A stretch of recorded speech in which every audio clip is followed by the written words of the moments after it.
नमस्कार साथियों। एडुटेरिया का ये पार्ट नंबर 8वां है और चलिए आइए शुरू करते हैं। एडुटेरिया पब्लिकेशन का ये करंट अफेयर है जिसमें कि नवंबर 2021 से 10 नवंबर 2022 तक का महत्वपूर्ण करंट अफेयर्स को शामिल किया गया है। तो हम चलते हैं वर्ष 2022 में शुरू किए गए विभिन्न अभियान को चलिए देखते हैं। प्रधानमंत्री टीबी मुक्त भारत अभियान राष्ट्रपति द्रौपदी मुर्मू ने शुरू किया।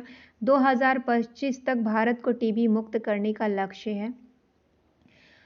हमर बेटी हमर मान अभियान छत्तीसगढ़ सरकार की ये द्वारा चलाया गया ये अभियान है। महिलाओं को सशक्त बनाने हेतु उन्हें कानूनी अधिकार, साइबर अपराध, यौन शोषण आदि से जुड़े विषयों की जानकारी दी जाएगी।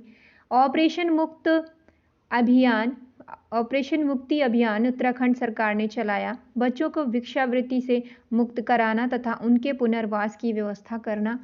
बढ़े चलो अभियान संस्कृति मंत्रालय द्वारा चलाया गया है। भारत के सभी हिस्सों के युवाओं से जुड़ने और उनमें देशभक्ति की गहरी भावना को जागृत करने का लक्ष्य है। और विजिल आंटी अभियान HDFC बैंक ने शुरू किया। लोगों को साइबर सुरक्षा के बारे में जागरूक करना तथा सुरक्षित बैंकिंग को बढ़ावा देना। कृष्ण कुंज वृक्षारोपण अभियान छत्तीसगढ़ सरकार द्वारा राज्य में हरित आवरण को बढ़ाने के लिए जीवन के लिए उपयोगी पेड़ों के वृक्षारोपण को प्रोत्साहित करना। नशा मुक्त भारत अभियान सामाजिक न्याय एवं अधिकारिता मंत्रालय द्वारा शुरू किया गया यह अभियान है। देश को नशा मुक्त बनाने के लिए 272 जिलों में इस अभियान की शुरुआत की गई। हर घर दस्तक 2 ऑफ ओरिजिनल अभियान केंद्र सरकार द्वारा चलाया गया। 1 जून से 31 जुलाई 2022 तक पूर्ण कोविड-19 टीकाकरण सुनिश्चित करना था। आंचल अभियान राजस्थान सरकार द्वारा चलाया गया अभियान है।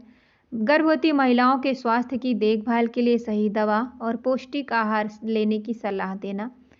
आज़ादी से अंत्योदय तक अभियान 9 मंत्रालयों की संयुक्त पहल है। ये शुरुआत की गिरिराज सिंह जी ने। इसके तहत 75 जिलों में 17 योजनाओं को पूरा करने के लिए 90 दिनों का लक्ष्य रखा गया। स्कूल चलो अभियान उत्तर प्रदेश सरकार द्वारा कम साक्षरता वाले जिलों में प्राथमिक स्कूलों में 100% नामांकन सुनिश्चित करना।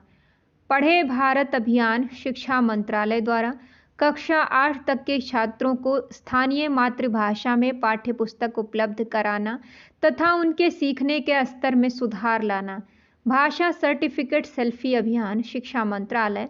इसके तहत भाषा संगम मोबाइल ऐप को बढ़ावा दिया जाएगा जो लोगों को 22 भारतीय भाषाओं में दैनिक उपयोग के 100 से अधिक वाक्य सीखने को प्रेरित करते हैं। जागरूक वोटर अभियान ट्विटर नागरिकों को वोट डालने से पहले चुनाव संबंधी सभी जानकारी उपलब्ध कराना। कन्या शिक्षा प्रवेश उत्सव अभियान महिला और बाल विकास मंत्रालय शिक्षा मंत्रालय तथा यूनिसेफ की संयुक्त पहल 11 से 14 वर्ष की लड़कियों के स्कूल में नामांकन के प्रतिशत को बढ़ाना।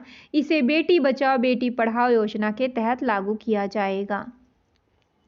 समाज सुधार अभियान बिहार सरकार द्वारा नशा मुक्ति के 7 साल बाद साथ बाल विवाह तथा दहेज प्रथा को समाप्त करना। मुंह बंद रखो अभियान HDFC बैंक साइबर धोखाधड़ी को रोकने के तरीकों के बारे में जागरूकता बढ़ाना। Tele law on wheels campaign कानून एवं न्याय मंत्रालय लोगों को उनके अधिकारों का सही दावा करना तथा उन्हें सशक्त बनाना है। पुनीत सागर अभियान NCC तथा NHAI समुद्र से प्लास्टिक कचरे का निपटान करना। प्रशासन गांव के संग अभियान राजस्थान सरकार द्वारा दूर दराज के गांवों में लोगों को सरकारी सेवाओं तक स्थानीय पहुंच सुनिश्चित करना। शून्य अभियान नीति आयोग और रॉकी माउंटेन इंस्टीट्यूट द्वारा इसका उद्देश्य शून्य प्रदूषण वितरण वाहनों को बढ़ावा देना तथा शहरी क्षेत्र में डिलीवरी के लिए इलेक्ट्रिक वाहनों के उपयोग को बल देना। एक पहल अभियान कानून एवं न्याय मंत्रालय। इसका उद्देश्य कानूनी जानकारी के लिए संचार एवं सूचना प्रौद्योगिकी का उपयोग कर बड़े पैमाने पर पंजीकरण को प्रोत्साहन देना। सुजलाम 2.0 अभियान जल शक्ति मंत्रालय द्वारा अपशिष्ट जल प्रबंधन करना तथा खुले में शौच मुक्त गांवों का निर्माण करना है। कैच द रेन अभियान जल शक्ति मंत्रालय। इसका उद्देश्य वर्षा जल संरक्षण को बढ़ावा देना है।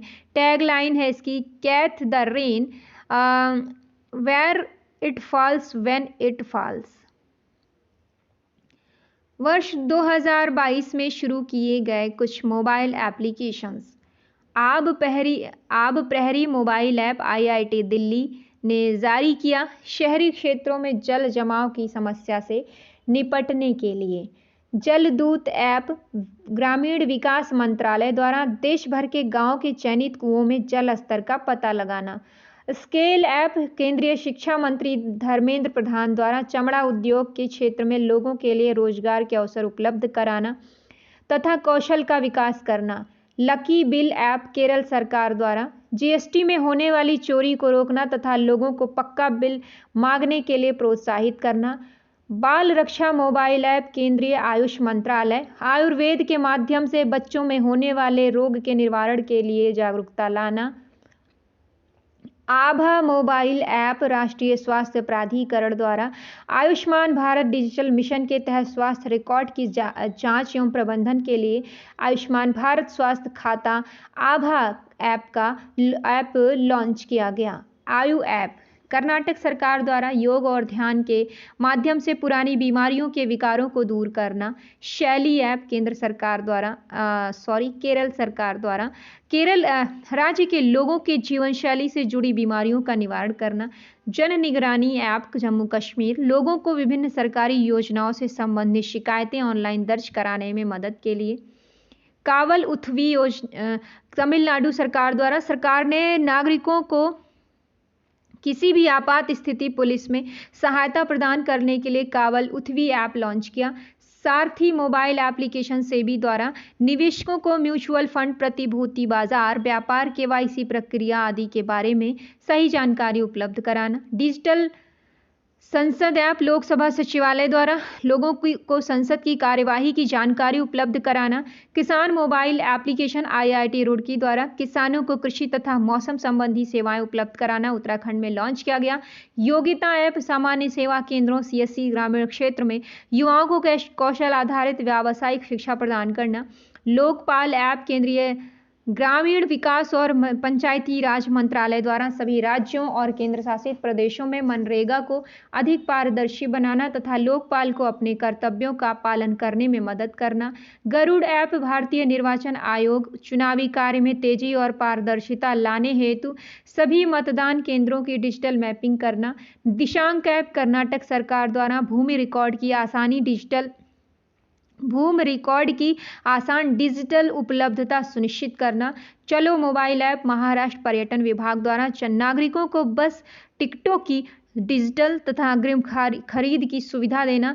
साथ ही उन्हें चलो स्मार्ट कार्ड भी प्रदान किया जाएगा।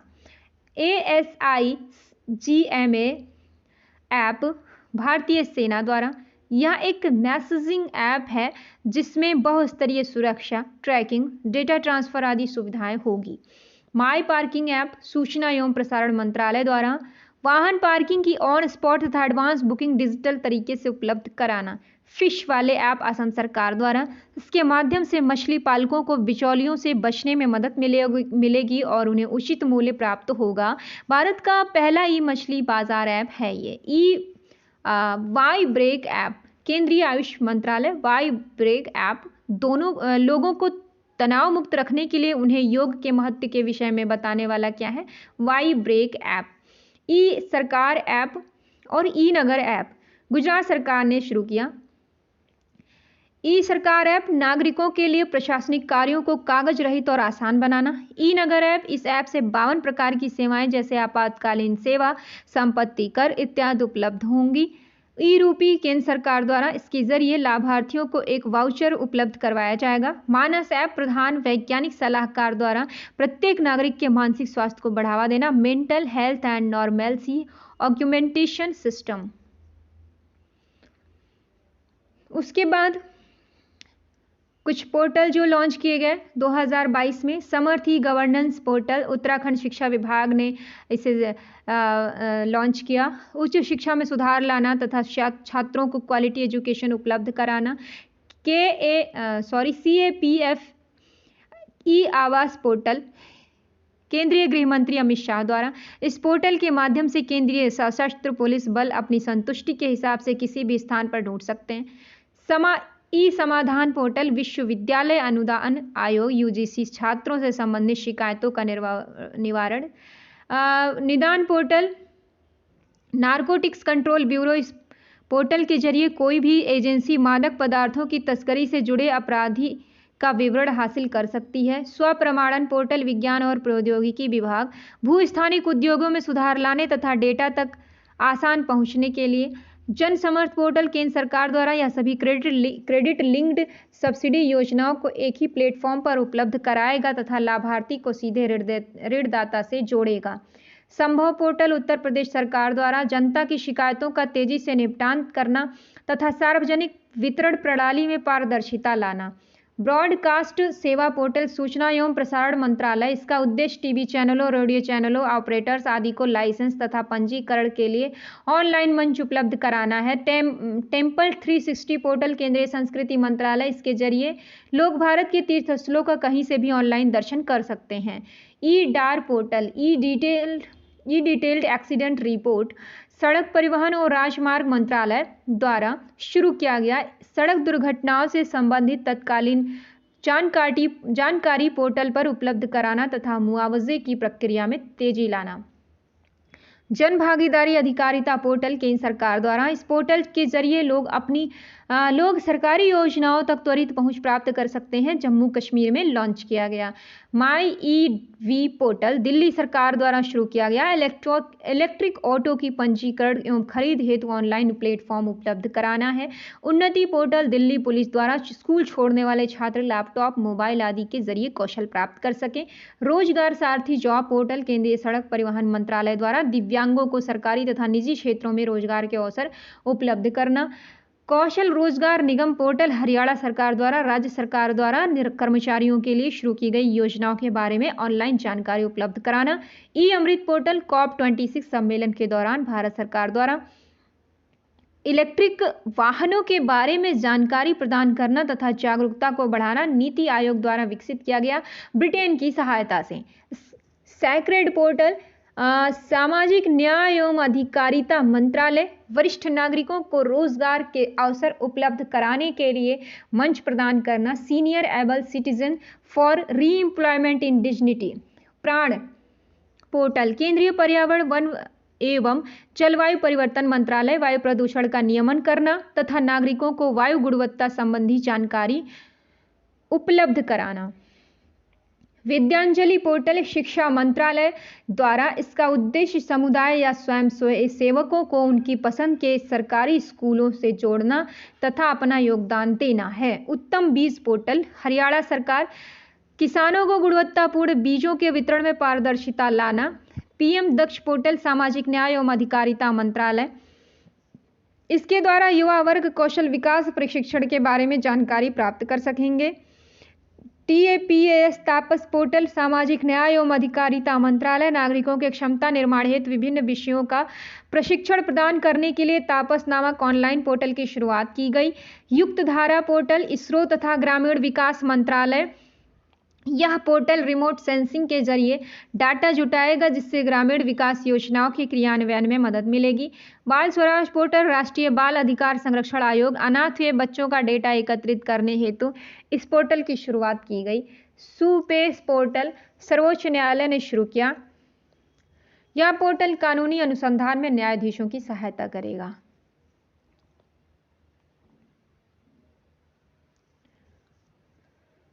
सामुदायिक पुलिस पहल, वर्ष 2022 में शुरू किए गए कुछ प्रमुख पहल। सामुदायिक पुलिस पहल दिल्ली के उपराज्यपाल ने शुरू की। उद्देश्य है इसका लोगों को दिल्ली पुलिस के विभिन्न योजनाओं के प्रति जागरूक करना। वेस्ट पहल विज्ञान प्रौद्योगिकी और नवाचार सलाहकार परिषद द्वारा विज्ञान गणित इंजीनियरिंग पृष्ठभूमि वाली महिलाओं को इस क्षेत्र में कौशल प्रदान करना तथा अनुसंधान के लिए अलग मंच उपलब्ध कराना। दक्ष सुपरटेक पहल आरबीआई द्वारा पर्यवेक्षी प्रक्रियाओं को मजबूती प्रदान करना। टेली मानस पहल स्वास्थ्य मंत्रालय द्वारा देश में मानसिक स्वास्थ्य सेवा तक पहुंच को बढ़ावा देना। सेतु पहल केंद्रीय मंत्री पीयूष गोयल ने सैन फ्रांसिस्को में लॉन्च किया। केंद्रीय मंत्री पीयूष गोयल ने सेतु पहल को भारतीय स्टार्टअप और यूएस स्टार्टअप से जोड़ना है, जिसका लक्ष्य इसे लॉन्च किया। केंद्रीय मंत्री पीयूष गोयल ने सेतु पहल को सैन फ्रांसिस्को में लॉन्च किया। सेतु को supporting entrepreneur in transformation programme. India की उड़ान पहल केंद्रीय संस्कृति मंत्रालय से गूगल के सहयोग से किया गया।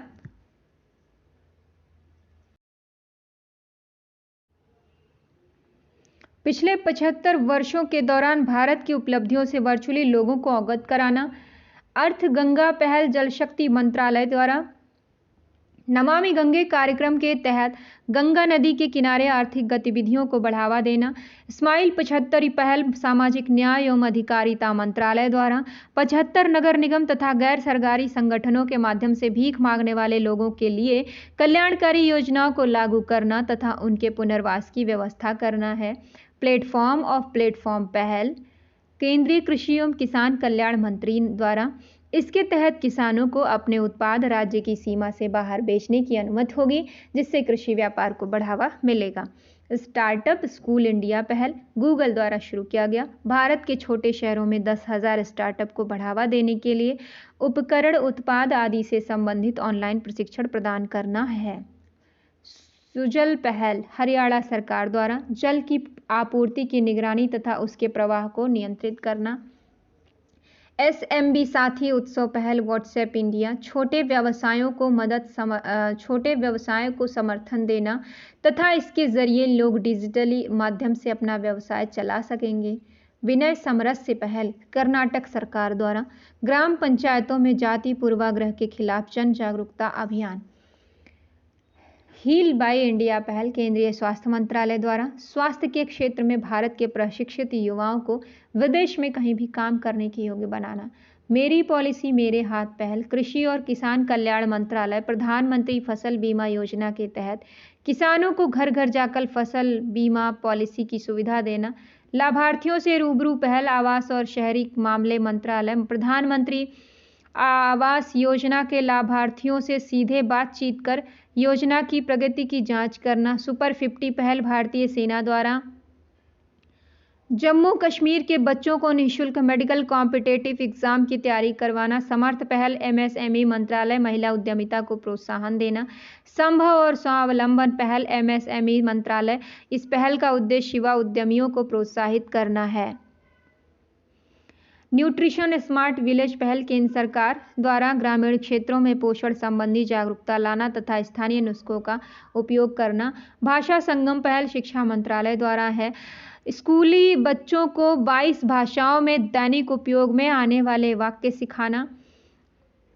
रक्षक पहल ओडिशा सरकार द्वारा सड़क दुर्घटना संभावित जगहों के पास विभिन्न प्रतिष्ठानों में काम करने वाले लोगों को प्रशिक्षित करना। मुस्कान पहल स्वास्थ्य एवं परिवार कल्याण मंत्रालय द्वारा बाल मृत्यु दर को कम करने के लिए सार्वजनिक स्वास्थ्य सुविधाओं को गुणवत्तापूर्ण बनाना। मुस्कान पहल ई फसल सर्वेक्षण पहल महाराष्ट्र सरकार द्वारा किसानों को बिना किसी बाधा के फसलों के संबंध में जानकारी प्रदान करना। इसे राजस्व और कृषि विभाग तथा टाटा ट्रस्ट के सहयोग से लागू किया गया।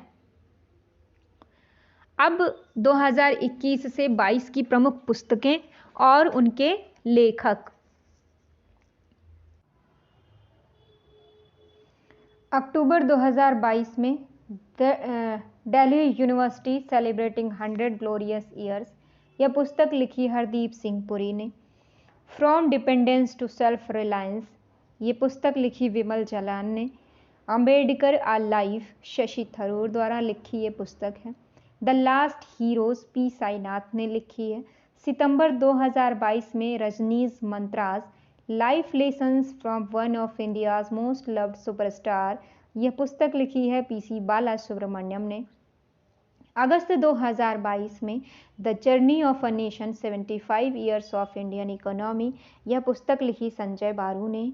Indian economy from Nehru to Modi, पुस्तक लिखी पुलाप्रे बालकृष्णन ने। लॉकडाउन लिरिक्स संयुक्ता दास द्वारा लिखी यह पुस्तक है।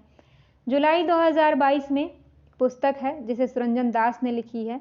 पुस्तक का नाम है Gandhi and Champaran Satyagraha select reading, यह पुस्तक है सुरंजन दास की। The McMahon line a century of discord, यह पुस्तक लिखी जनरल जे सिंह ने। जून 2022 में एडवेंचर्स इन रीडिंग, यह पुस्तक है रस्किन बॉन्ड की। द इंडिया स्टोरी लिखी बिमल जालान ने। इंडो पाक वार 1971 में जगजीत सिंह और शैलेंद्र मोहन द्वारा यह पुस्तक लिखी गई। मई 2022 में the struggle for police reforms in India, पुस्तक लिखी प्रकाश सिंह।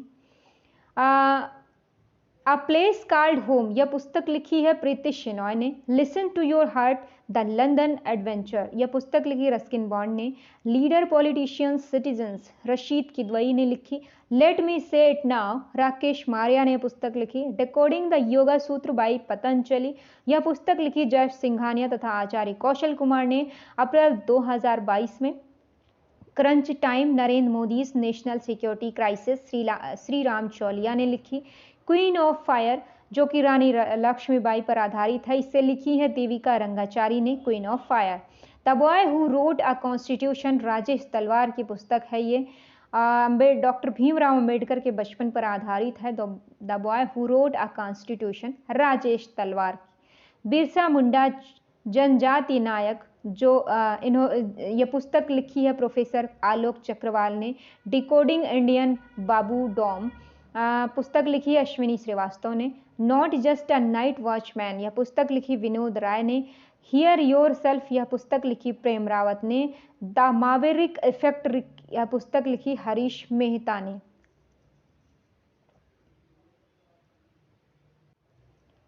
मार्च 2022 में द मिलेनियल योगी, दीपम चटर्जी ने यह लिखी पुस्तक।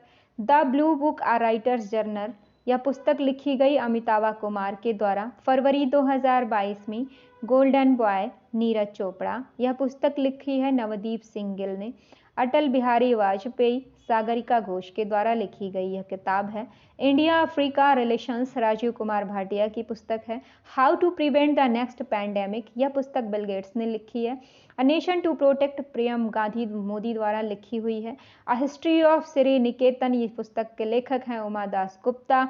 Dignity in a digital age, ये पुस्तक लिखी रो खन्ना ने। द फाउंडर्स पुस्तक है जिम्मी सोनी की। जनवरी 2022 में ममता बियॉन्ड 2021, जयंत घोषाल ने लिखा। The 10 trillion dream, Subhash Chandra Garg ने लिखा। फियरलेस गवर्नेंस, किरण बेदी की लिखी पुस्तक। Bose the untold story of an inconvenient nationalist, पुस्तक लिखी चंद्रचूड़ घोष ने। Legend of Birsa Munda, Tuhin A Sinha और अंकित वर्मा ने संयुक्त रूप से लिखी। A little book of India celebrating 75 years of independence, Ruskin Bond की पुस्तक है ये। Gandhi's assassin, the making of Nathuram Godse and his idea of India, यह पुस्तक लिखी धीरेन्द्र के झा ने। इंडोमिटेबल, पुस्तक लिखी अरुंधति भट्टाचार्य ने। The living mountain, a fable for our times, Amitav Ghosh की पुस्तक है। दिसंबर 2021, the midway battle, Modi's roller coaster second term, पुस्तक लिखी यह गौतम चिंतामणि ने। पब्लिक सर्विस एथिक्स, यह पुस्तक है प्रभात कुमार की। 1971, charge of the Gorkha and other stories, यह पुस्तक लिखी रचना बिस्ट्रावत ने। At home in the universe, यह पुस्तक लिखी बालकृष्ण मधुर ने। और प्राइड, प्रिजुडाइस एंड पंडिट्री, यह पुस्तक लिखी है शशि थरूर ने। Watershed, how we destroy India's water and how we can save it, Mridula Ramesh की पुस्तक है। Raj Kapoor, the master at work, यह पुस्तक है राहुल रवेल की। The monk who transformed Uttar Pradesh, Shantanu Gupta की पुस्तक है। योगी आदित्यनाथ पर आधारित यह पुस्तक है। बैचलर डैड, तुषार कपूर की पुस्तक है। The Modi gambit, decoding Modi 2.0, Sanju Verma की पुस्तक है। Cooking to save your life Abhijit Banerjee की पुस्तक है। डेमोक्रेसी पॉलिटिक्स एंड गवर्नेंस ये सूर्य प्रकाश की पुस्तक है।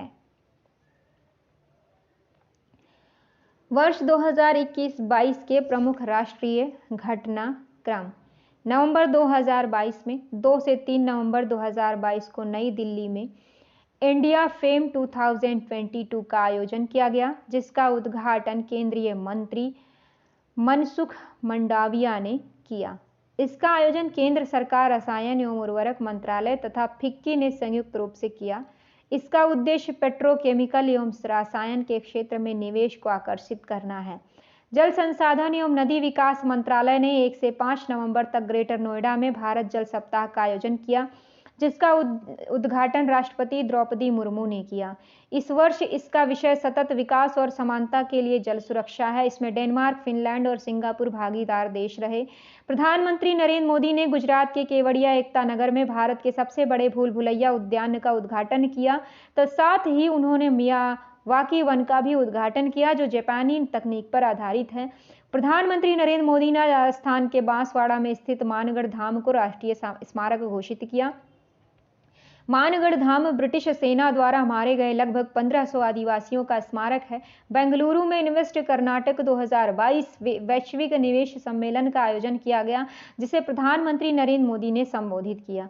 1 से 3 नवंबर तक छत्तीसगढ़ के रायपुर में राष्ट्रीय जनजातीय नृत्य महोत्सव का आयोजन किया गया। सीआरपीएफ में पहली बार 2 महिला अधिकारियों एनी अब्राहम तथा सीमा धुंडिया को आईजी नियुक्त किया गया है। इसमें सीमा धुंडिया को बिहार सेक्टर का आईजी बनाया गया। नागरिक संपर्क और संचार कार्यक्रम मेघालय सरकार द्वारा। इसका उद्देश्य है सरकार की सभी योजनाओं को जमीनी स्तर तक पहुंचाना और अधिक से अधिक लोगों को लाभ दिलाना। केंद्रीय सामाजिक न्याय एवं अधिकारिता मंत्रालय द्वारा नई दिल्ली में शिल्प समागम 2022 का आयोजन किया गया। इसमें लोगों को अपने हस्तशिल्प को प्रदर्शित करने तथा बेचने का अवसर दिया गया। निवेशक दीदी पहल इंडिया पोस्ट पेमेंट बैंक द्वारा जम्मू कश्मीर में उद्देश्य है इसका वित्तीय साक्षरता बढ़ाने के लिए महिलाओं के द्वारा महिलाओं के लिए शुरू किया गया। यूनेस्को की international union of geological sciences ने मेघालय के खासी हिल्स में स्थित मॉमलू गुफा को अपने भारतीय भूवैज्ञानिक विरासत स्थल के रूप में मान्यता दी है। हाल ही में Bharat petroleum corporation limited BPCL को देश के सबसे सतत तेल और गैस कंपनी के रूप में मान्यता दी गई। पांडुलिपियों के संरक्षण के लिए गुजरात में विश्व का सबसे बड़ा पांडुलिपि ग्रंथालय बनाया जा रहा है। 4 नवंबर को नई दिल्ली के मेजर ध्यानचंद स्टेडियम में गंगा उत्सव नदी महोत्सव का आयोजन किया गया। उसका आयोजन राष्ट्रीय स्वच्छ गंगा मिशन से किया गया। अक्टूबर 2022 में देखें तो शिक्षा मंत्रालय द्वारा नवंबर 2022 में काशी वाराणसी में 1 महीने तक चलने वाली काशी तमिल समागम का आयोजन किया जाएगा। इसका उद्देश्य तमिलनाडु तथा वाराणसी के बीच प्राचीन ऐतिहासिक और सांस्कृतिक संबंधों की खोज करना है। महाराष्ट्र के महिला एवं बाल विकास विभाग द्वारा मुंबई में भारत के पहले माइग्रेशन मॉनिटरिंग सिस्टम का उद्घाटन किया गया। इसके माध्यम से प्रवासी लाभार्थियों को ट्रैक कर उन्हें लाभ दिलाने का प्रयास किया जाएगा। रोजगार मेला भर्ती अभियान प्रधानमंत्री नरेंद्र मोदी द्वारा शुरू किया गया। उद्देश्य है इसका दिसंबर 2023 तक केंद्र सरकार के 38 विभागों में 10 लाख युवाओं को रोजगार प्रदान करना। जल जीवन मिशन के तहत 100% घरों में नल से जल की आपूर्ति करने वाला गुजरात भारत का पहला राज्य बन गया। केंद्रीय पर्यावरण, वन एवं जलवायु परिवर्तन मंत्रालय ने उत्तर प्रदेश के दूसरे हाथी अभ्यारण्य तराई हाथी रिजर्व के स्थापना को मंजूरी दी। केंद्रीय ग्रामीण विकास मंत्रालय द्वारा नई दिल्ली में सरस फूड फेस्टिवल 2022 का आयोजन किया गया। इस महोत्सव में स्वयं सहायता समूह की महिला उद्यमियों ने भाग लिया और अपने व्यंजन प्रस्तुत किए। केंद्रीय शिक्षा मंत्री ने फुटबॉल फॉर स्कूल पहल के क्रियान्वयन के लिए फीफा तथा भारतीय फुटबॉल महासंघ के साथ समझौता किया। मध्य प्रदेश के ग्वालियर में 5 दिवसीय अंतर्राष्ट्रीय संगीत नृत्य समारोह उद्भव उत्सव 2022 का आयोजन किया गया। इसका उद्घाटन भारत में ताइवान के राजदूत बॉशिन गेर ने किया। 26-28 अक्टूबर तक नई दिल्ली में इंडिया स्पेस कांग्रेस 2022 का आयोजन किया गया। इसका उद्देश्य अंतरिक्ष के क्षेत्र में खोज को बढ़ावा देना है। प्रधानमंत्री नरेंद्र मोदी ने गुजरात के वडोदरा में C295 परिवहन विमान निर्माण सुविधा की आधारशिला रखी। यह पहली बार है जब किसी निजी कंपनी द्वारा भारत में सैन्य विमान का निर्माण किया जाएगा।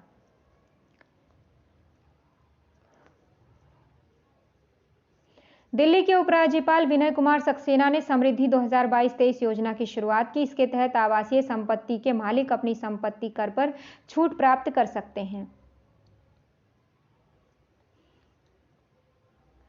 हाल ही में मध्य प्रदेश में एक नए बाघ अभयारण्य दुर्गावती टाइगर रिजर्व की स्थापना को मंजूरी दी गई। हाल ही में केंद्र सरकार ने अरुणाचल प्रदेश में पूर्वोत्तर भारत का पहला फिश म्यूजियम बनाने का निर्णय लिया है।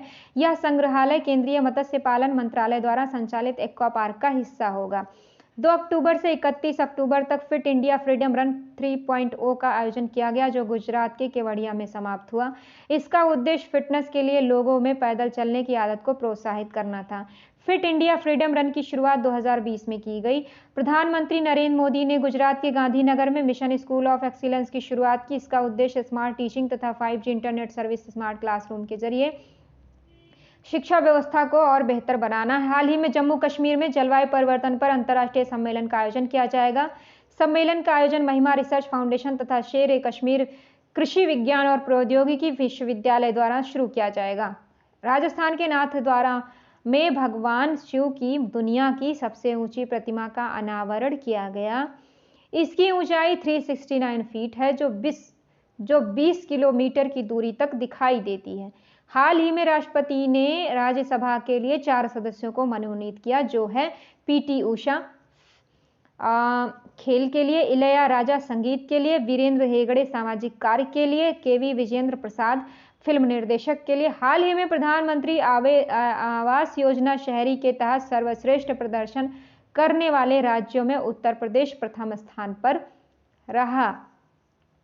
हाल ही में छत्तीसगढ़ सरकार ने राज्य में पहली बार जेल लोक अदालत की शुरुआत की। यह अदालत मामूली विवाद तथा अपराध का त्वरित निपटान किया जाएगा। इस अदालत में ये मोस्ट इम्पॉर्टेंट लाइन है, इसे आपको याद करना होगा। छत्तीसगढ़ सरकार ने जेल लोक अदालत शुरू की है। और हाल ही में पर्यटन मंत्रालय ने घरेलू पर्यटन को बढ़ावा देने के लिए स्वदेश दर्शन योजना 2.0 की शुरुआत की। 23 जनवरी को नेताजी सुभाष चंद्र बोस की 125वीं जयंती के अवसर पर लेह यानी लद्दाख में मैं भी सुभाष अभियान की शुरुआत की गई। हाल ही में ओडिशा सरकार ने कृषि उद्यमियों के लिए ऋण उपलब्धता सुनिश्चित करने के लिए सफल नामक क्रेडिट पोर्टल लॉन्च किया। हाल ही में मुंबई में विश्व मसाला कांग्रेस 2022 का आयोजन किया गया। इसमें 50 मसाला उत्पादक देशों के 1000 प्रतिनिधियों ने भाग लिया। इसका उद्देश्य मसाला कृषकों तथा व्यापारियों को क्षेत्र में प्रगति के लिए विचार करना था। अयोध्या दीपोत्सव में 15 लाख दिए जलाने का विश्व रिकॉर्ड बनाया गया।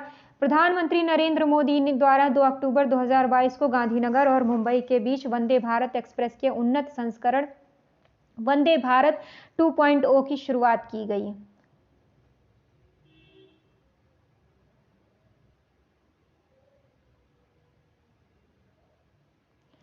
भारत के चुनाव द्वारा ऑल इंडिया रेडियो के सहयोग से 1 साल का मतदाता जागरूकता कार्यक्रम मतदाता जंक्शन शुरू किया गया। राष्ट्रपति द्रौपदी मुर्मू ने अहमदाबाद में गुजरात विश्वविद्यालय द्वारा विकसित महिला उद्यमियों के लिए इस नए बनाए स्टार्टअप प्लेटफॉर्म हर स्टार्ट को लॉन्च किया। तमिलनाडु के राज्यपाल द्वारा ऑनलाइन जुए का निषेध एवं ऑनलाइन गेम का नियमन अध्यादेश 2022 को मंजूरी प्रदान की गई। प्रधानमंत्री नरेंद्र मोदी द्वारा गुजरात के मोढेरा गांव को भारत का पहला 24x7 सौर ऊर्जा संचालित गांव घोषित किया। गृह मंत्री अमित शाह द्वारा बिहार के सारण जिले के सिताब दियारा में जयप्रकाश नारायण जी की 120वीं जयंती पर 14 फीट ऊंची प्रतिमा का अनावरण किया गया। उज्जैन यानी मध्य प्रदेश स्थित 850 करोड़ की महाकाल लोक कॉरिडोर परियोजना के पहले चरण का उद्घाटन प्रधानमंत्री नरेंद्र मोदी द्वारा किया गया। प्रधानमंत्री नरेंद्र मोदी ने हैदराबाद में संयुक्त राष्ट्र विश्व भू स्थानिक कांग्रेस का उद्घाटन किया। राष्ट्रपति द्रौपदी मुर्मू ने कोलकाता अगरतला एक्सप्रेस ट्रेन को हरी झंडी दिखाई। रेल मंत्री अश्विनी वैष्णव द्वारा भुवनेश्वर रेलवे स्टेशन पर भारत के पहले एल्यूमिनियम फ्रेट रेक का उद्घाटन किया। इसे बेस्को लिमिटेड वैगन डिवीजन और हिंडाल्को द्वारा विकसित किया गया है। केंद्र सरकार ने अरुणाचल प्रदेश और नागालैंड के 12 जिलों में एएफएसपा कानून को 6 माह के लिए बढ़ा दिया गया। अफस्पा कानून को 6 माह के लिए बढ़ा दिया गया। अरुणाचल प्रदेश और नागालैंड के 12 जिलों में केंद्रीय पर्यटन मंत्रालय द्वारा जारी रिपोर्ट के अनुसार वर्ष 2021 में महाराष्ट्र 1.26 मिलियन और तमिलनाडु 1.23 मिलियन में विदेशी पर्यटकों की संख्या सबसे अधिक थी। केरल राज्य का पुलुम्पारा पंचायत देश का पहला पूरी तरह से डिजिटल साक्षरता वाला पंचायत बन गया। अडानी ग्रीन एनर्जी लिमिटेड ने जैसलमेर राजस्थान में 600 मेगावाट क्षमता का विश्व का सबसे बड़ा पवन और सौर ऊर्जा संयंत्र चालू किया। अक्टूबर 2022 में हरियाणा के मानेसर में एससीओ आतंक विरोधी अभ्यास का आयोजन किया गया, जिसमें पाकिस्तान ने भी भाग लिया। हरियाणा सरकार ने विभिन्न आर्थिक गतिविधियों में सहयोग के लिए दुबई सरकार के साथ समझौता किया। तमिलनाडु सरकार ने करूर और डिंडीगुल जिलों में स्थित कदवूर को पतला लोरिस अभयारण्य अधिसूचित किया। भारत सरकार ने आंध्र प्रदेश और तमिलनाडु को जोड़ने वाली कृष्णा नदी पर एक केबल स्टे कम सस्पेंशन ब्रिज के निर्माण की मंजूरी प्रदान की। प्रधानमंत्री नरेंद्र मोदी द्वारा 2 दिवसीय पीएम किसान सम्मान सम्मेलन का उद्घाटन नई दिल्ली में किया जाएगा। प्रधानमंत्री नरेंद्र मोदी ने गुजरात के बनासकांठा जिले के तीसा में भारतीय वायुसेना के नए एयरबेस की आधारशिला रखी। धन वर्षा योजना एलआईसी उद्देश्य एक व्यक्तिगत बचत जीवन बीमा योजना।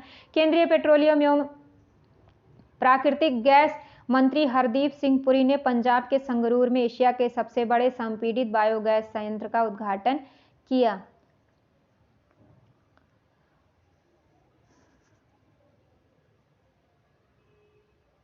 डिजिटल शिक्षा को बढ़ावा देने के लिए असम सरकार ने गूगल के साथ समझौता किया है। त्रिपुरा के मुख्यमंत्री डॉक्टर मणिक साहा ने हाल ही राज्य के पहले सरकारी अंग्रेजी माध्यम कॉलेज का उद्घाटन किया। दिए जलाओ पटाखे नहीं अभियान दिल्ली सरकार द्वारा चलाया गया उद्देश्य है इसका प्रदूषण मुक्त दिवाली के लिए एंटी डस्ट अभियान दिल्ली सरकार द्वारा निर्माण स्थलों पर प्रदूषण मानदंडों के अनुपालन के लिए। रक्षा मंत्री राजनाथ सिंह ने नई दिल्ली में सशस्त्र बल कोष में योगदान के लिए मां भारती के सपूत वेबसाइट को लॉन्च किया।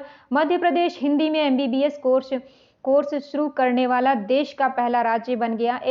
स्टूडेंट पुलिस कैडेट प्रोजेक्ट के तहत केरल के एर्नाकुलम में 15 स्कूलों में ऑनेस्टी शॉप ईमानदारी की दुकानें खोली गई। डेनमार्क के फाउंडेशन फॉर एनवायरमेंट एजुकेशन द्वारा लक्षद्वीप के 2 समुद्री तटों मिनिकॉय थुंडी तट और कदमत तट को ब्लू फ्लैग प्रमाणन प्रदान किया गया। भारत में अब 12 ब्लू फ्लैग समुद्र तट हैं। भारत में जंगलों के बाहर पेड़ कार्यक्रम असम सरकार द्वारा उद्देश्य है इसका किसानों कंपनियों को जंगल के बाहर वृक्षों के क्षेत्र को बढ़ाने के लिए साथ लाना। हाल ही में उत्तर प्रदेश सरकार ने रानीपुर टाइगर रिजर्व को वन्य संरक्षण अधिनियम 1972 के तहत अधिसूचित किया है।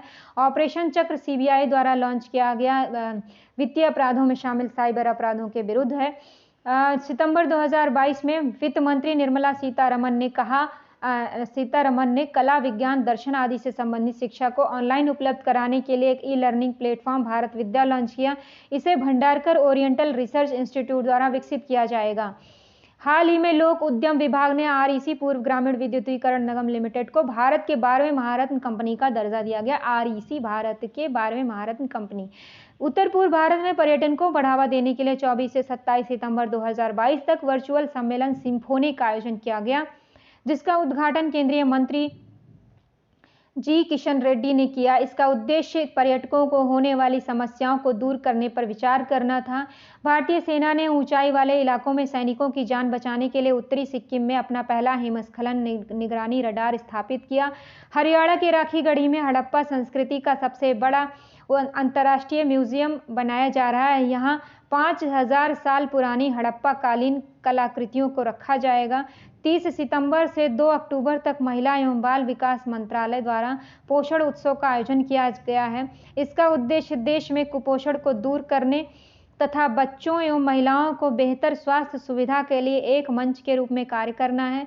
गुजरात के हजीरा में रिलायंस इंडस्ट्रीज भारत का पहला और दुनिया का सबसे बड़ा कार्बन फाइबर प्लांट बनाया जाएगा। अगले 5 वर्षों में इसमें 75,000 करोड़ निवेश किया जाएगा। दिल्ली सरकार ने भारत का पहला वर्चुअल स्कूल लॉन्च किया है। इस वर्चुअल स्कूल में ऐसे बच्चे पढ़ सकते हैं जो स्कूल आने में सक्षम नहीं है या जिनके माता पिता लड़कियों को बाहर नहीं भेजना चाहते।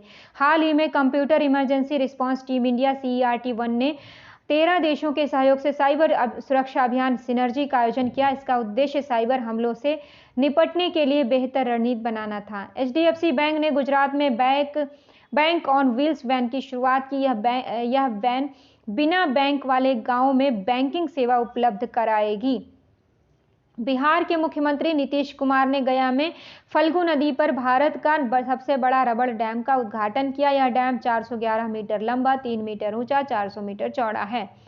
और मेघालय सरकार ने निवासी सुरक्षा और सुरक्षा अधिनियम का ऑनलाइन पोर्टल लॉन्च किया है। यह पोर्टल निवासियों की सुरक्षा हेतु ऑनलाइन डेटा से खुफिया जानकारी एकत्रित करेगा।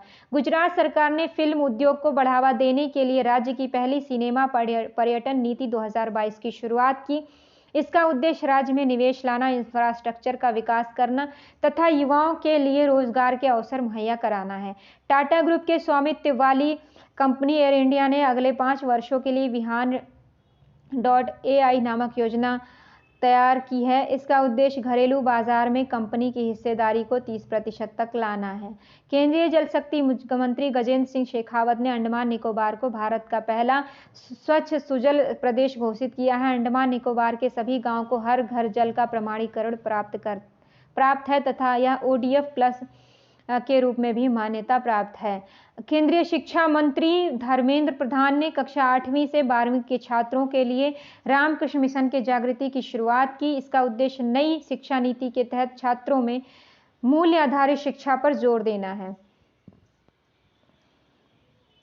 इलेक्ट्रॉनिक्स एवं सूचना प्रौद्योगिकी राज्य मंत्री राजीव चंद्रशेखर ने आंध्र प्रदेश में भारत की पहली लिथियम आयन सेल निर्माण फैक्ट्री का उद्घाटन किया है। इस संयंत्र की क्षमता 270 मेगावाट है, जो प्रतिदिन 20,000 सेल का उत्पादन कर सकता है। नई दिल्ली में विश्व पर्यटन दिवस के अवसर पर उत्तराखंड को best adventure tourism destination award से सम्मानित किया गया।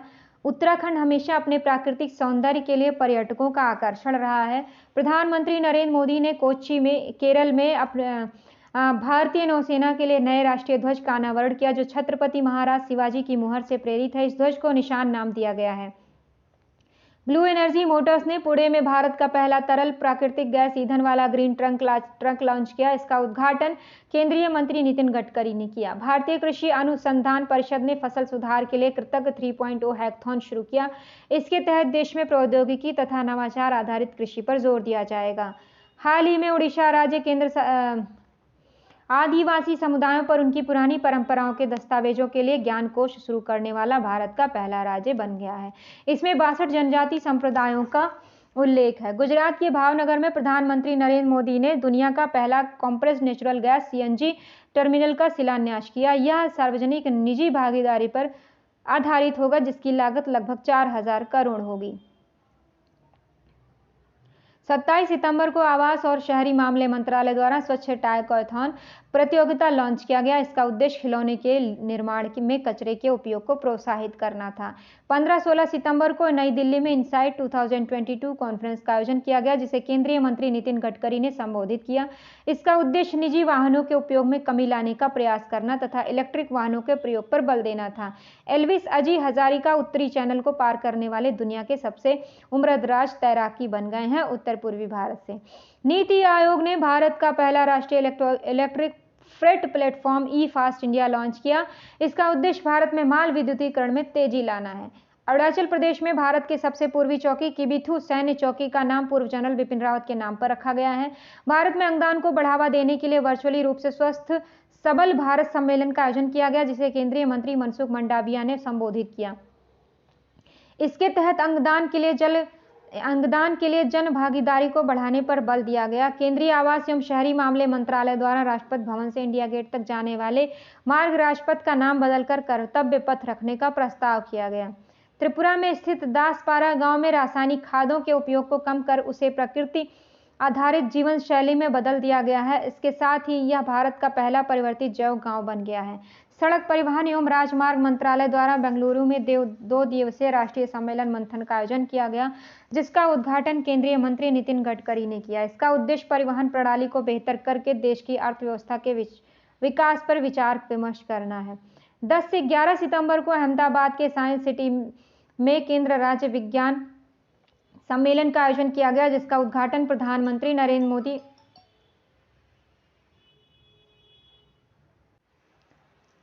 10 से 11 सितंबर को अहमदाबाद के साइंस सिटी में केंद्र राज्य विज्ञान सम्मेलन का आयोजन किया गया, जिसका उद्घाटन प्रधानमंत्री नरेंद्र मोदी ने किया। इसका उद्देश्य विज्ञान प्रौद्योगिकी एवं नवाचार के क्षेत्र में केंद्र राज्य समन्वय को मजबूत करना है। 7 सितंबर को कांग्रेस ने भारत जोड़ो यात्रा की शुरुआत की। यह यात्रा कन्याकुमारी से कश्मीर तक 12 राज्यों से होकर गुजरेगी, जिसे 119 यात्री 150 दिनों में पूरा किया जाएगा। इसका उद्देश्य पूरे भारत को एकजुट करना है। भारतीय उद्योग परिसंघ ने तमिलनाडु में कोयम्बटूर NXT पहल शुरू की। इसका उद्देश्य कोयम्बटूर शहर को अत्यधिक आकर्षक और जीवंत स्थल के रूप में विकसित करना है। गुजरात सरकार ने राज्य में सेमीकंडक्टर तथा विनिर्माण इकाई स्थापित करने के लिए वेदांता और फॉक्सकॉन के साथ समझौता किया। केंद्रीय पत्तन, पोत, परिवहन एवं जलमार्ग मंत्रालय द्वारा गुजरात के लोथल में राष्ट्रीय समुद्री विरासत संस्थान का निर्माण किया जा रहा है। नीति आयोग द्वारा 2021 में शुरू किए गए शून्य अभियान की पहली वर्षगांठ मनाने के लिए नई दिल्ली में शून्य फोरम का आयोजन किया गया। इसका उद्देश्य वायु गुणवत्ता में सुधार लाने के लिए इलेक्ट्रिक वाहनों के प्रयोग को बढ़ावा देना है। HDFC बैंक NESL के सहयोग से इलेक्ट्रिक बैंक गारंटी जारी करने वाला भारत का पहला बैंक बन गया है।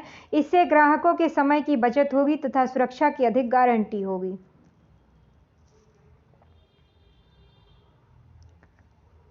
हाल ही में जारी नेचर इंडेक्स 2022 रैंकिंग में हैदराबाद विश्वविद्यालय को शीर्ष स्थान प्राप्त हुआ। यह सूचकांक भौतिक रसायन तथा जीव विज्ञान एवं प्रकृति विज्ञान में प्रकाशित शोध लेख के आधार पर जारी किया गया।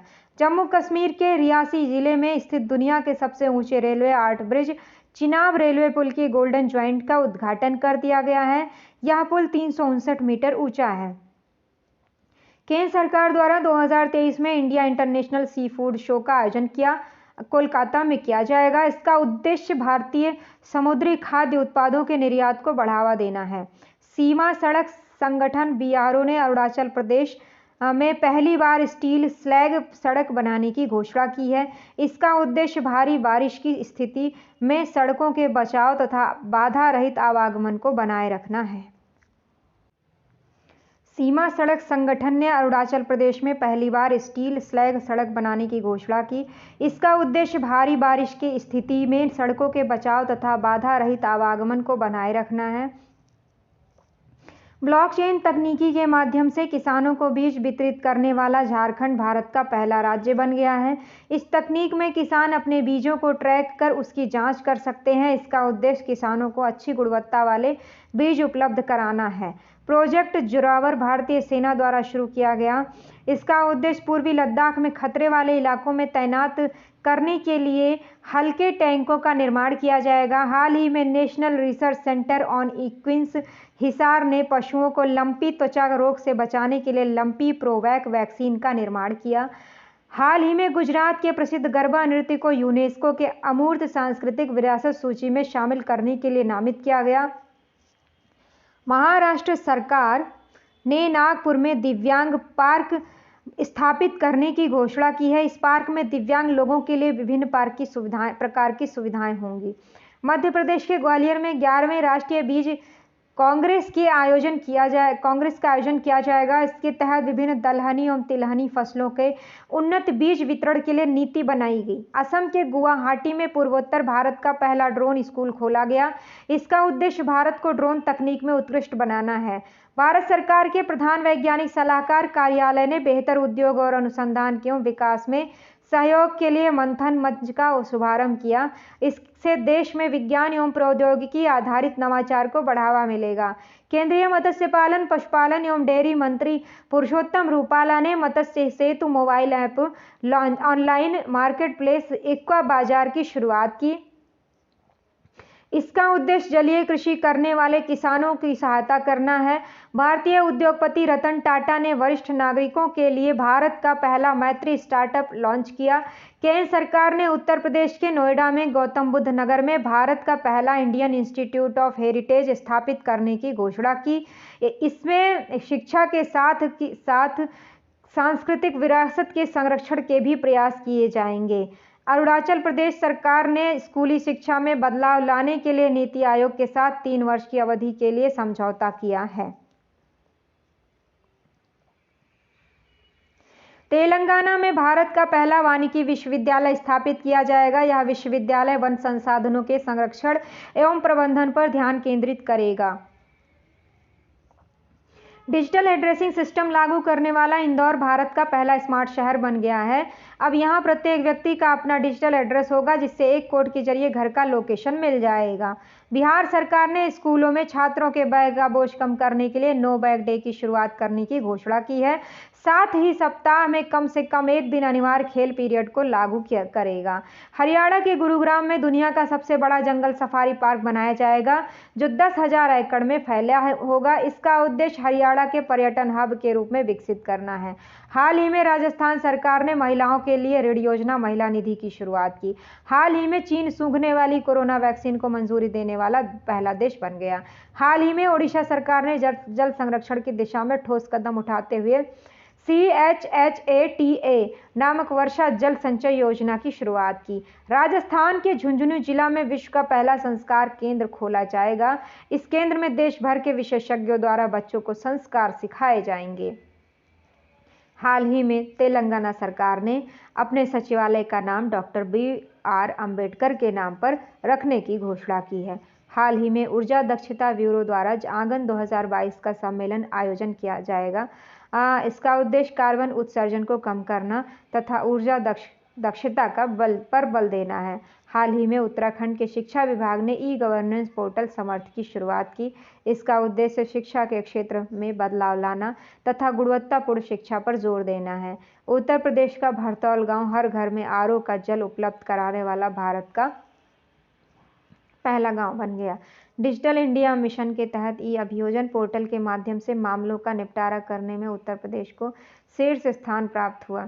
28-29 सितंबर को वाशिंगटन DC में पहला US प्रशांत द्वीप देश शिखर सम्मेलन का आयोजन किया गया। इसमें 12 प्रशांत द्वीपीय देशों ने भाग लिया, जिसकी अध्यक्षता अमेरिकी राष्ट्रपति जो बाइडेन ने की। उत्तराखंड पर्यटन विभाग ने जिम कॉर्बेट टाइगर रिजर्व में प्रधानमंत्री नरेंद्र मोदी द्वारा देखे गए स्थानों को जोड़ते हुए मोदी सर्किट विकसित करने की योजना बनाई। उत्तर प्रदेश के चंदौली में इजरायल के सहयोग से सब्जी उत्कृष्टता केंद्र की स्थापना की जाएगी। इसके तहत किसानों को खेती के लिए नए तरीकों का प्रशिक्षण दिया जाएगा, जिससे खेतों में बेहतर उपज प्राप्त हो। उत्तर प्रदेश सरकार ने 9 अगस्त को काकोरी ट्रेन एक्शन डे के अवसर पर संगीत नाटक अकादमी ने रेडियो जयघोष की शुरुआत की। यह एक दैनिक कार्यक्रम है जो राज्य के 75 जिलों में राज्य की संस्कृति और इतिहास के लोगों को अवगत कराएगा। प्रधानमंत्री नरेंद्र मोदी ने हरियाणा के पानीपत में दूसरी पीढ़ी के इथेनॉल संयंत्र का उद्घाटन किया। यह 2G इथेनॉल संयंत्र इंडियन ऑयल कॉरपोरेशन द्वारा निर्मित किया गया। 9 से 13 अगस्त तक मुंबई में 22वें भारत रंग महोत्सव का आयोजन किया गया, जिसका उद्घाटन महाराष्ट्र के राज्यपाल भगत सिंह कोश्यारी ने किया। इसका आयोजन केंद्रीय संस्कृति मंत्रालय तथा महाराष्ट्र कला अकादमी द्वारा किया गया। इसके तहत स्वतंत्रता सेनानियों के बलिदान पर आधारित नाटक का प्रदर्शन किया गया। नई दिल्ली में युवा संसद इंडिया @2047 कार्यक्रम का आयोजन किया गया, जिसका उद्घाटन केंद्रीय मंत्री धर्मेंद्र प्रधान तथा अनुराग ठाकुर ने किया। इसका उद्देश्य युवाओं को राष्ट्रीय तथा अंतर्राष्ट्रीय मुद्दों पर अपने विचार व्यक्त करने के लिए एक मंच उपलब्ध कराना है। आज़ादी के 75वीं वर्षगांठ के अवसर पर भारत में रामसर स्थलों की सूची में शामिल आर्द्रभूमियों की संख्या 75 हो गई। वर्तमान में विश्व में सबसे ज्यादा आर्द्रभूमियों की संख्या भारत में हो गई है, जिसमें तमिलनाडु में सर्वाधिक रामसर स्थल हैं। हाल ही में कर्नाटक सरकार ने राज्य के सभी खिलाड़ियों को सभी विभागों में 2% आरक्षण देने की घोषणा की है। 15 अगस्त को आज़ादी के अमृत महोत्सव के अवसर पर प्रधानमंत्री नरेंद्र मोदी ने अमृतकाल के 5 प्रण का आह्वान किया। विकसित भारत का लक्ष्य एकता, अपनी विरासत पर गर्व करना, नागरिकों के बीच कर्तव्य की भावना, औपनिवेशिक मानसिकता को दूर रखना। 100% हर घर जल प्रमाणन हासिल करने के बाद गोवा में हर घर जल उत्सव का आयोजन किया गया, जिसे प्रधानमंत्री नरेंद्र मोदी ने वर्चुअली संबोधित किया। विदेश मंत्रालय द्वारा जनवरी 2023 में 17वें प्रवासी भारतीय दिवस का आयोजन इंदौर में किया जाएगा। प्रवासी भारतीय दिवस 9 जनवरी 2003 से मनाया जा रहा है। पंजाब और हरियाणा सरकार ने चंडीगढ़ अंतर्राष्ट्रीय हवाई अड्डे का नाम भगत सिंह के नाम पर रखने का निर्णय लिया है। हवाई अड्डे का नाम शहीद भगत सिंह एयरपोर्ट रखा जाएगा। केंद्रीय मंत्री नितिन गडकरी ने मुंबई में भारत की पहली इलेक्ट्रॉनिक डबल डेकर वातानुकूलित बस का अनावरण किया। इस बस का नाम स्विच E422 है। उत्तर प्रदेश सरकार ने सौर ऊर्जा नीति 2022 जारी किया। उत्तर प्रदेश ने अगले 5 वर्षों में 2026 से 27 तक 16,000 मेगावाट नवीकरणीय ऊर्जा उत्पादन का लक्ष्य निर्धारित किया। केंद्रीय मंत्री जितेंद्र सिंह ने पुणे में भारत की पहली स्वदेशी हाइड्रोजन ईंधन बैटरी वाले बस का उद्घाटन किया।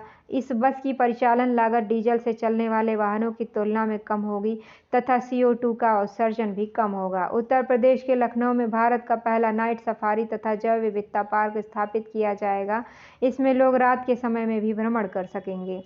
प्रधानमंत्री नरेंद्र मोदी ने पंजाब में होमी भाभा कैंसर अस्पताल और अनुसंधान केंद्र का उद्घाटन किया गया। इसका निर्माण टाटा मेमोरियल सेंटर द्वारा किया गया है। साथ ही हरियाणा के फरीदाबाद में अमृता हॉस्पिटल का उद्घाटन किया जाएगा। बेंगलुरु में भारत का पहला 3D प्रिंटेड डाकघर का निर्माण किया जाएगा। इसका निर्माण IIT मद्रास के सहयोग से लार्सन एंड टूब्रो लिमिटेड द्वारा किया जाएगा। प्रधानमंत्री नरेंद्र मोदी ने गुजरात के भुज में भारत के पहले स्मृति वन तथा भूकंप स्मारक का उद्घाटन किया। इसमें 2001 में भुज में आए भूकंप में जान गंवाने वाले लोगों के नाम दर्शाए गए हैं। केंद्र सरकार ने भारतीय राष्ट्रीय ध्वज को डिजाइन करने वाले पिंगली वेंकैया की 146वीं जयंती के अवसर पर विशेष स्मारक डाक टिकट जारी किया। नई दिल्ली में आयोजित तिरंगा उत्सव के दौरान नरेंद्र मोदी द्वारा यह जारी किया गया। बिहार के मुजफ्फरपुर जिले में स्थित लंगट सिंह कॉलेज के खगोलीय वेधशाला को यूनेस्को की विश्व विरासत सूची में शामिल किया गया। अमेजॉन इंडिया ने पूरे देश में अपने सामान की डिलीवरी के लिए भारतीय रेलवे के साथ समझौता किया। संस्कृत भाषा को बढ़ावा देने के लिए उत्तराखंड सरकार ने राज्य के प्रत्येक जिले में एक संस्कृत भाषी गांव विकसित करने की घोषणा की। ऐसा करने वाला उत्तराखंड देश का पहला राज्य है। संस्कृत उत्तराखंड की दूसरी आधिकारिक भाषा है। केंद्रीय मंत्री जितेंद्र सिंह ने भारत की पहली खारे पानी से जलने वाली लालटेन का शुभारंभ किया, जिसे रोशनी नाम दिया। इस लालटेन को जलाने के लिए समुद्र के जल का उपयोग किया गया, जो मछुआरों तथा गरीबों के लिए मददगार साबित होगी। महाराष्ट्र सरकार ने लोकप्रिय खेल दही हांडी उत्सव को साहसिक खेल का दर्जा देने की घोषणा की। साथ ही इसमें भाग लेने वाले गोविंदाओं को नौकरी देने की भी घोषणा की। आज़ादी के 75 वर्ष पूरे होने के उपलक्ष्य में साउथ ईस्टर्न सेंट्रल रेलवे ने भारत की सबसे लंबी मालगाड़ी सुपर वासुकी का परिचालन प्रारंभ किया। यह ट्रेन 15 अगस्त को छत्तीसगढ़ के कोरबा से नागपुर के राजनांदगांव के बीच चलाई गई। ट्रेन की लंबाई 3.5 किलोमीटर तथा इसमें 295 डिब्बे हैं। मध्य प्रदेश का मंडला जिला देश का पहला पूरी तरह से कार्यात्मक रूप से साक्षर आदिवासी जिला बन गया है, अर्थात यहाँ के सभी लोग पढ़ने और लिखने में सक्षम हैं। उत्तर प्रदेश में भारत की पहली एजुकेशन टाउनशिप विकसित की जाएगी। इसका उद्देश्य एक ही स्थान पर सभी प्रकार की शिक्षा उपलब्ध कराना तथा कौशल विकास के लिए प्रशिक्षण प्रदान करना है। केंद्र सरकार ने दिल्ली में कुतुब मीनार के पास स्थित अनंतताल को राष्ट्रीय महत्व का स्मारक घोषित करने का निर्णय लिया।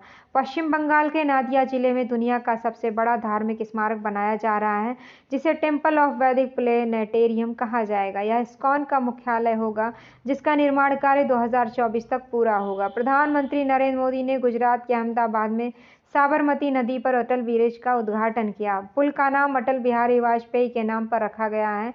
पुल 300 मीटर लंबा तथा 14 मीटर चौड़ा है। केंद्रीय जहाजरानी मंत्री सर्बानंद सोनोवाल तथा शिपिंग राज्य मंत्री श्रीपद नाइक ने 31 जुलाई 2022 को मुंबई में चाबहार दिवस सम्मेलन का उद्घाटन किया। भारत ने रूस तक आसान पहुंच बनाने के लिए चाबहार दिवस मनाया।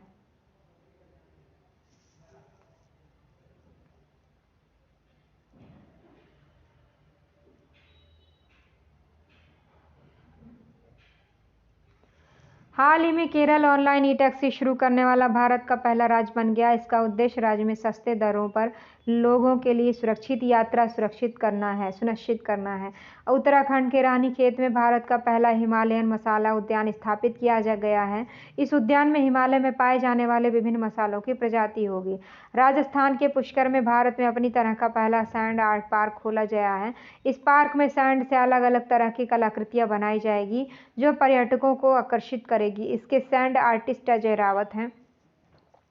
महाराष्ट्र के औरंगाबाद में स्थित एलोरा की गुफाएं हाइड्रोलिक लिफ्ट सुविधा देने वाला भारत का पहला धरोहर स्थल बन गया है। इस लिफ्ट के निर्माण से लोगों को सीढ़ियां चढ़ने की तकलीफ नहीं करनी होगी। शिल्पग्राम पहल के तहत केंद्रीय कपड़ा मंत्रालय ने पर्यटन को कपड़ा से जोड़ने की योजना शुरू की है। इसके तहत 8 गांव को शिल्प गांव के रूप में स्थापित किया गया। हाल ही में महिला एवं बाल विकास मंत्रालय ने सक्षम आंगनबाड़ी और पोषण 2.0 योजना को 2025-26 के लिए मंजूरी दी। इसका उद्देश्य गर्भवती महिलाओं, बच्चों आदि को कुपोषण से मुक्त करना है। जुलाई 2022 में एससीओ देशों के बीच संपर्क तथा पर्यटन को बढ़ाने के लिए भारतीय शहर वाराणसी को एससीओ शंघाई सहयोग संगठन की पहली सांस्कृतिक और पर्यटन राजधानी घोषित किया गया। एससीओ का मुख्यालय बीजिंग में है। स्थापना 2001 में हुई थी। प्रधानमंत्री नरेंद्र मोदी ने भारतीय नौसेना में स्वदेशी प्रौद्योगिकी के प्रयोग को बढ़ावा देने के लिए स्पिरिट चैलेंज की शुरुआत की। हिमाचल प्रदेश राज्य के सभी पंजीकृत वाणिज्यिक वाहनों को इमरजेंसी रिस्पांस सपोर्ट सिस्टम से जोड़ने वाला पहला भारतीय राज्य बन गया। इसके माध्यम से इन वाहनों को कहीं भी ट्रैक किया जा सकता है। मध्य प्रदेश का बुरहानपुर जिला हर घर नल का जल वाला देश का पहला जिला बन गया है। जिले के 254 गांवों को नल का साफ पानी मिल रहा है।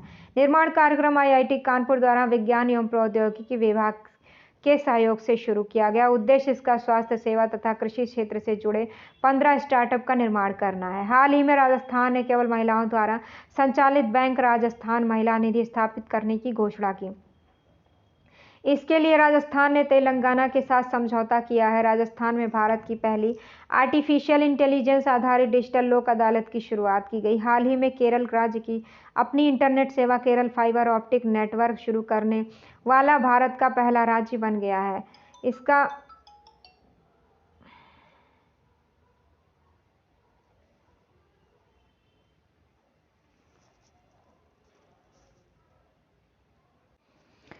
निर्माण कार्यक्रम आईआईटी कानपुर द्वारा विज्ञान एवं प्रौद्योगिकी विभाग के सहयोग से शुरू किया गया। इसका उद्देश्य है स्वास्थ्य सेवा तथा कृषि क्षेत्र से जुड़े 15 स्टार्टअप का निर्माण करना। हाल ही में राजस्थान ने केवल महिलाओं द्वारा संचालित बैंक राजस्थान महिला निधि स्थापित करने की घोषणा की। इसके लिए राजस्थान ने तेलंगाना के साथ समझौता किया है।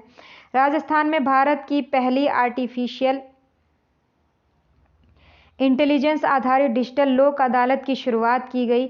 हाल ही में केरल राज्य की अपनी इंटरनेट सेवा केरल फाइबर ऑप्टिक नेटवर्क शुरू करने वाला भारत का पहला राज्य बन गया। इसका उद्देश्य राज्य में डिजिटल अंतर को खत्म करना तथा शिक्षा, स्वास्थ्य, कृषि, बुनियादी ढांचा आदि का विकास करना है। हाल ही में उपभोक्ता मामलों के विभाग ने उपभोक्ताओं के अधिकारों के बारे में जागरूकता बढ़ाने के लिए जागृति नामक शुभंकर लॉन्च किया। हाल ही में गुजरात सेमीकंडक्टर नीति 2022 से 27 शुरू करने वाला भारत का पहला राज्य बन गया है। इसका उद्देश्य अगले 5 वर्षों में राज्य में 2 लाख नए रोजगार का सृजन करना है। केंद्रीय विद्युत मंत्रालय द्वारा विशाखापट्टनम में उज्ज्वल भारत उज्ज्वल भविष्य उत्सव का आयोजन किया गया। इसका आयोजन बिजली क्षेत्र में हुए सुधार का जश्न मनाने के लिए किया गया। केंद्रीय गृह मंत्री अमित शाह ने गांधीनगर में नागरिकों को वाहन और मोबाइल की चोरी की ऑनलाइन शिकायत दर्ज कराने के लिए EFIR प्रणाली की शुरुआत की। महाराष्ट्र में स्थित जवाहरलाल नेहरू बंदरगाह 100% लैंडलॉर्ड मॉडल वाला भारत का पहला बंदरगाह बन गया है, जहां सभी बर्थ का संचालन PPP सार्वजनिक निजी भागीदारी मॉडल पर किया जाएगा। हाल ही में प्रधानमंत्री नरेंद्र मोदी ने गांधीनगर में अंतर्राष्ट्रीय वित्तीय सेवा केंद्र में भारत के पहले अंतर्राष्ट्रीय बुलियन एक्सचेंज की शुरुआत की। इस एक्सचेंज के जरिए भारत में सोने का आयात बढ़ेगा, साथ ही निवेश में जवाबदेहिता सुनिश्चित होगी। सामाजिक न्याय और अधिकारिता मंत्रालय तथा केंद्रीय आवास एवं शहरी मंत्रालय द्वारा संयुक्त रूप से नमस्ते नामक राष्ट्रीय कार्य योजना शुरू की गई, जिसका उद्देश्य सीवर और सेप्टिक टैंक सफाई कर्मचारियों को वैकल्पिक आजीविका सहायता प्रदान करना है। केंद्रीय ग्रामीण विकास एवं पंचायती राज मंत्री गिरिराज सिंह ने नई दिल्ली में राष्ट्रीय वाटरशेड सम्मेलन 2022 का उद्घाटन किया। इसका उद्देश्य प्रति भूमि के सतत उपयोग को बढ़ावा देना तथा किसानों की आय बढ़ाने में सहयोग करना है। प्रधानमंत्री नरेंद्र मोदी ने उत्तर प्रदेश के जालौन जिले में बुंदेलखंड एक्सप्रेसवे का उद्घाटन किया। इसकी लंबाई 296 किलोमीटर है। यह 4 लेन वाला एक्सप्रेस है जो 7 जिलों से गुजरेगा। फ्लिपकार्ट ने ई-कॉमर्स लॉजिस्टिक क्षेत्र के लिए आपूर्ति श्रृंखला संचालन अकादमी का विस्तार करने हेतु बिहार राज्य कौशल विकास मिशन के साथ समझौता किया। प्रथम खेलो इंडिया फेसिंग वीमेंस लीग का आयोजन नई दिल्ली में किया गया। यह अपनी तरह की पहली महिला राष्ट्रीय तलवारबाजी प्रतियोगिता है। हाल ही में उत्तराखंड केंद्र की नई शिक्षा नीति 2020 को प्री प्राइमरी स्तर पर लागू करने वाला देश का पहला राज्य बन गया है। अर्न विद लर्न योजना त्रिपुरा सरकार उद्देश्य कोविड-19 के दौरान स्कूल छोड़ चुके अब विद्यार्थियों को स्कूल में वापस लाना। भारतीय विमानपत्तन प्राधिकरण द्वारा लद्दाख के लेह हवाई अड्डे को भारत का पहला कार्बन न्यूट्रल हवाई अड्डा के रूप में विकसित किया जा रहा है। भारतीय राष्ट्रीय राजमार्ग प्राधिकरण ने महाराष्ट्र के नागपुर में सबसे लंबा डबल डेकर फ्लाईओवर का निर्माण कर विश्व रिकॉर्ड बनाया। इसकी लंबाई 3.14 किलोमीटर है। भारत की इलेक्ट्रिक वाहन कंपनी ओला भारत की पहली स्वदेशी रूप से विकसित लिथियम आयन बैटरी का उत्पादन 2023 से शुरू करेगी।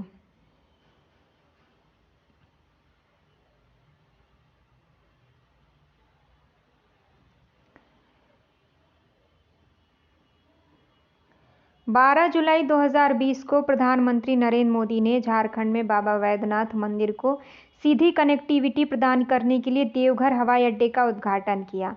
11 जुलाई 2022 को नई दिल्ली में पहली बार रक्षा में आर्टिफिशियल इंटेलिजेंस संगोष्ठी और प्रदर्शनी का आयोजन किया गया, जिसका उद्घाटन रक्षा मंत्री राजनाथ सिंह ने किया। इस दौरान रक्षा के क्षेत्र में सक्षम आर्टिफिशियल इंटेलिजेंस आधारित तकनीकों को प्रदर्शित किया गया। 11 जुलाई को प्रधानमंत्री नरेंद्र मोदी ने नए संसद भवन के छत पर बने राष्ट्रीय प्रतीक का अनावरण किया। इस प्रतीक की ऊंचाई 6.5 मीटर तथा वजन 9,500 किलोग्राम है, जो कांसे से निर्मित है। हाल ही में टाइम मैगजीन द्वारा जारी the world's greatest places of 2022 में भारत के 2 स्थानों केरल तथा अहमदाबाद को शामिल किया गया। एनटीपीसी लिमिटेड ने तेलंगाना में भारत की सबसे बड़ी तैरती सौर परियोजना Ramagundam floating solar PV project की शुरुआत की। इसकी क्षमता 100 मेगावाट है। भारतीय सेना ने राजस्थान के जोधपुर में सुरक्षा मंथन 2022 का आयोजन किया। इस दौरान भारतीय सेना, सीमा सुरक्षा बल तथा तटरक्षक बल ने सीमा पर घुसपैठ तथा आतंकवादी खतरे से निपटने की रणनीति बनाई। महाराष्ट्र विधानसभा में अध्यक्ष चुने गए राहुल नार्वेकर भारत के सबसे युवा स्पीकर बन गए हैं। मुंबई में वैश्विक फिल्म पर्यटन सम्मेलन का उद्घाटन किया गया। इसका उद्देश्य भारतीय और अंतर्राष्ट्रीय फिल्मों के माध्यम से सामाजिक संदेश को बढ़ावा देना है। प्रधानमंत्री नरेंद्र मोदी ने गुजरात के गांधीनगर में डिजिटल इंडिया सप्ताह 2022 का उद्घाटन किया। इस दौरान उन्होंने डिजिटल इंडिया भाषणी लॉन्च की, जो स्थानीय भाषाओं में डिजिटल सेवाओं तक पहुंच बढ़ाएगा। परीक्षा संगम पोर्टल सीबीएसई द्वारा लॉन्च किया गया। उद्देश्य इसका 10वीं और 12वीं की बोर्ड परीक्षाओं तथा अन्य विवरणों को सुव्यवस्थित करना। इस पोर्टल की मदद से परीक्षा संबंधित सभी जानकारी जैसे पंजीकरण, क्षेत्रीय कार्यालय के साथ संचार सुविधा, परीक्षा सामग्री और सभी प्रकार के रिजल्ट आदि जानकारी छात्र की एक ही जगह पर प्राप्त कर सकेंगे। विज्ञान एवं प्रौद्योगिकी मंत्री डॉक्टर जितेंद्र सिंह ने नई दिल्ली में भारत के पहले राष्ट्रपति डॉक्टर राजेंद्र प्रसाद के सम्मान में doctor Rajendra Prasad memorial award की शुरुआत की। यह सम्मान लोक प्रशासन में उत्कृष्ट योगदान हेतु दिया जाएगा। अंतर्राष्ट्रीय मुद्रा कोष IMF की पहली महिला मुख्य अर्थशास्त्री गीता गोपीनाथ की पूर्व मुख्य अर्थशास्त्रियों की दीवार पर प्रदर्शित होने वाली पहली महिला तथा दूसरी भारतीय बनी। इनसे पहले रघुराम राजन को यह सम्मान प्राप्त हुआ था। प्रधानमंत्री नरेंद्र मोदी ने नई शिक्षा नीति के बेहतर कार्यान्वयन के लिए वाराणसी में अखिल भारतीय शिक्षा समागम का उद्घाटन किया। उन्होंने यह अक्षय पात्र मिड डे मील रसोई का भी उद्घाटन किया। राज्य स्टार्टअप रैंकिंग 2021 वाणिज्य और उद्योग मंत्रालय द्वारा सर्वश्रेष्ठ प्रदर्शन गुजरात तथा कर्नाटक, छोटे राज्यों में प्रथम मेघालय। केंद्रीय गृह मंत्री अमित शाह ने स्वामी रामानुजाचार्य की स्टैचू ऑफ पीस का अनावरण किया। तो ये था पार्ट 8। अब आपको नेक्स्ट जो है वो पार्ट 9 से यहाँ से शुरू करूँगी। बहुत बहुत धन्यवाद। नमस्कार।